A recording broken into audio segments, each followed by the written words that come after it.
For the fourth year, I'm hosting the Winter in the Wasteland community build. This year's theme, Tip of the Spear.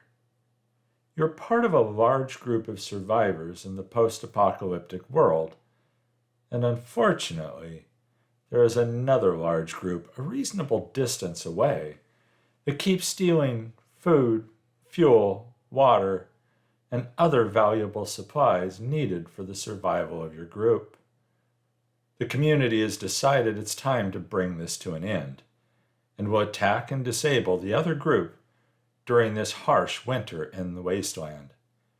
Due to your prior experience, you have been chosen to build the lead vehicle, the vehicle that must break through the defenses and lead other attack vehicles into the fortress of the enemy.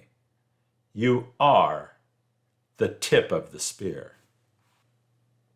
The release date for this build is January 18th, 2025. Any scale is acceptable. Any combination of castings and 3D printed parts or scratch-built parts is perfectly fine. This build is to see your creativity with as few limitations as possible.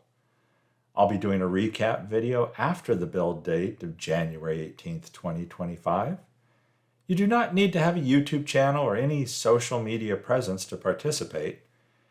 To have a photograph of your build appear in the recap video, you need to submit your best picture of the build, preferably taken horizontally to fit the video format best, to silvagym@gmail.com on or before January 18th, 2025. I look forward to seeing your builds. Have fun, everybody.